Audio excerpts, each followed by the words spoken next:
Quand on pense à un plateau de cinéma, on a tous un peu la même image en tête, non?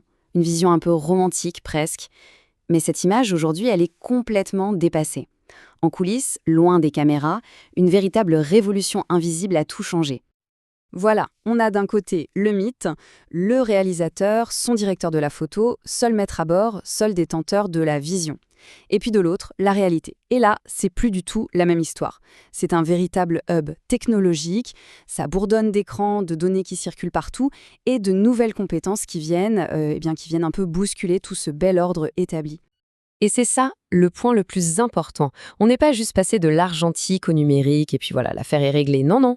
En fait, les équipes de tournage sont entrées dans une sorte de révolution permanente, une adaptation constante où la technologie et les relations humaines évoluent ensemble, main dans la main. Bon alors, comment est-ce que ça s'est passé concrètement? Pour le comprendre, il faut revenir un peu en arrière, à la structure d'avant. Une organisation super rigide, presque militaire en fait. La hiérarchie était d'une clarté absolue. Tout en haut, le directeur de la photographie, le chef-op, celui qui porte la vision artistique. Lui, il ne parle qu'à son premier assistant, le pro de la mise au point, qui lui-même ne donne ses ordres qu'au deuxième assistant, qui gère toute la logistique. Et tout en bas de l'échelle, le troisième assistant. Chacun a sa place, un rôle précis, et on ne mélange pas. Et là-dedans, un nouveau venu débarque et met un grand coup de pied dans la fourmilière. Le technicien de l'image numérique, qu'on appelle plus souvent le DIT. Sur le papier, sa mission, c'est de gérer tout le flux numérique. Mais on va vite voir que son rôle va bien au-delà de la simple technique. Et c'est là qu'on observe un glissement de tâches qui est absolument crucial. La gestion des données, par exemple, qui était avant une simple copie de sauvegarde, devient une opération super complexe.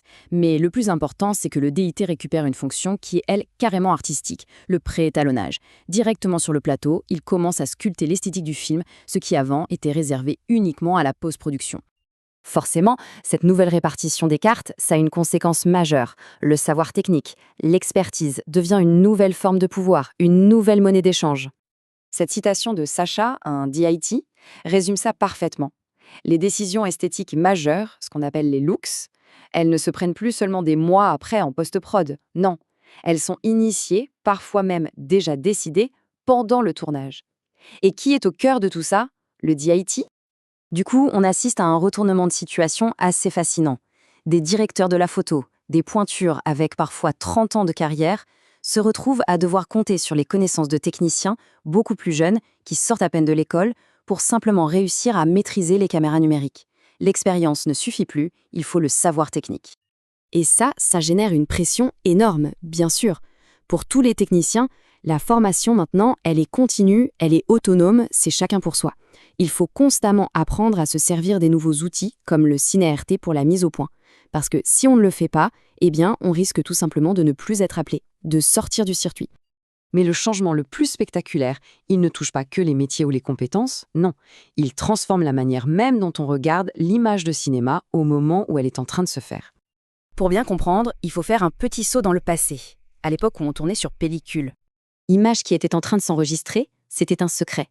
Le seul à la voir, c'était le directeur de la photo, l'œil collé à sa caméra. Il était le seul à avoir une idée précise de ce que ça allait donner. Pour tous les autres, c'était un acte de foi, il fallait lui faire confiance. Aujourd'hui, c'est tout l'inverse. Et le responsable, c'est lui, le village vidéo. Qu'est-ce que c'est? C'est cet amas d'écran qui diffuse en direct ce que la caméra est en train de filmer. Et d'un seul coup, tout le monde voit l'image. Le réalisateur, la script, la maquilleuse, tout le monde voit en même temps que le chef-op. Et cette phrase d'un technicien, elle est géniale, parce qu'elle touche au cœur du problème.